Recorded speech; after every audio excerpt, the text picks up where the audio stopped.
PSA check on your loved ones. I got a story. Want to hear it? Here we go. So this is going to be a little bit of a different video, guys.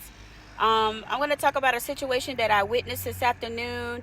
I was already in the spirit of talking about May, it being Mental Health Awareness Month, and another story of mine that I wanted to share with y'all. But I actually was sitting in the parking lot of Harris Teeter in Charlotte, North Carolina, located at Coxwall Shopping Center.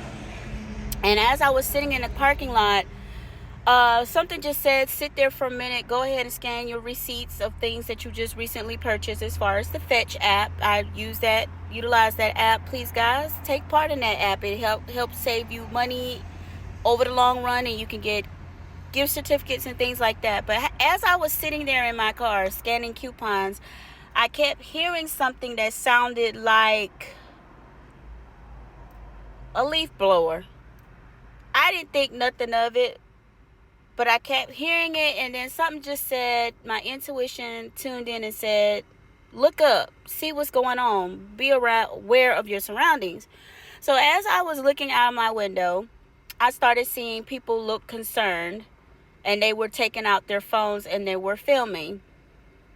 Come to find out, there was an elderly lady, I would say roughly probably about 70 years old. She was Caucasian. Either she was having some sort of episode, but okay. She was having, I'm just going to go ahead and give you the gist of the story, and we'll come to the conclusion in a minute. Either she was having some type of episode where she just was not in her right mind, or she was intoxicated. And I will say why it was easy to say she was intoxicated. She had hit somebody's car. So, as you're not supposed to do it anywhere, but because of the area that I was in, different strokes for different folks, that's all I'm going to say, were parked in front of the store in the fire lane. Somebody had their motorcycle there. There was a relatively new, not brand new, but relatively fairly late model Lexus Coupe SUV.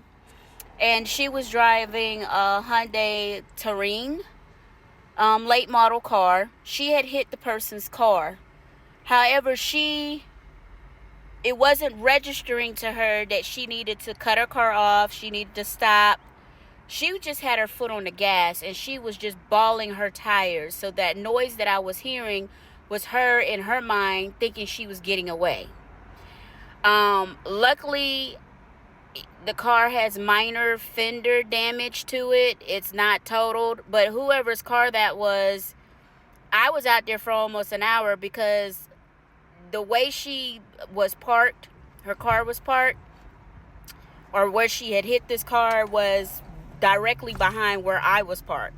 So I'm kind of glad that she was not in her right mind, because had she gotten in her right mind and decided to put that car in reverse, she would have totaled my car, and I could have potentially been hurt just by sitting in my car. So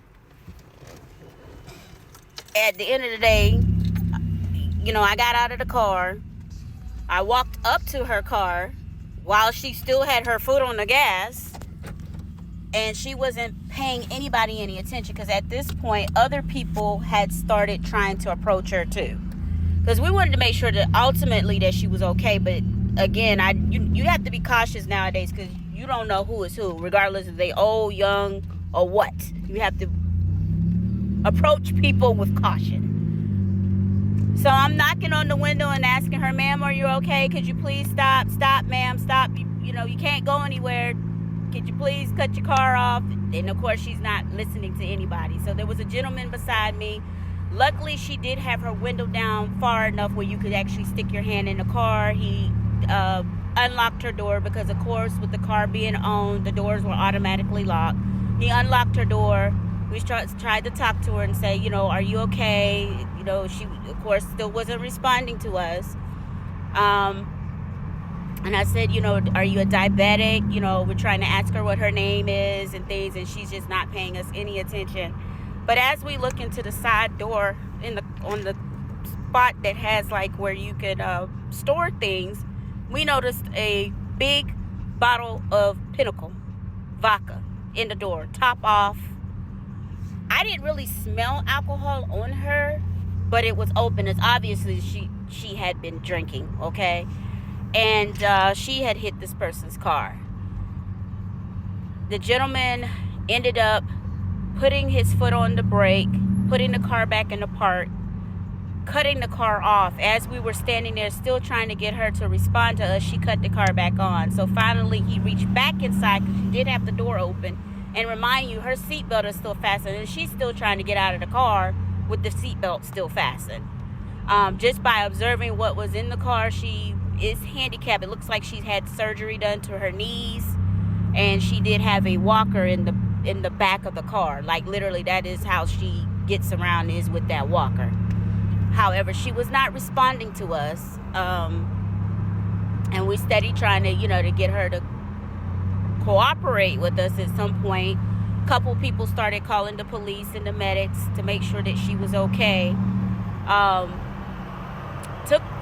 Seemed like forever for them to get there, and they finally came. She did tell us her name and everything. But people, you got to check on your kin folks and your elderly. I hope she does have some family or something like that, because obviously she was under the influence. They did come and check her out, and ultimately, I can't tell you what all, transpired after that. You get the gist, but they are still taking her. They're doing their due diligence. They're still taking her to the hospital and everything. I ended up having to leave. The person's car is still there. Her car is still there with her, of course, not in it, of course. But check on your loved ones.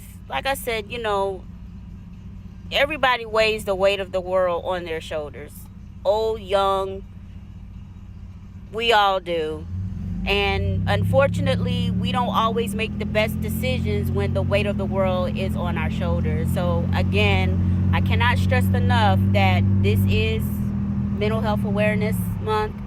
You do have NAMI. They do have a hotline number. I have featured on a couple of videos before on where you can reach out and call and get help if need be. But please, don't make bad decisions, because this could have ended badly. Somebody could have gotten seriously hurt because of making the wrong choice. So until next time, I'll see you all soon. Take care. Check on your loved ones. If you haven't heard from somebody in a long time and they've gone through something, check on them. Make sure they're okay. But until next time, see you soon. Bye.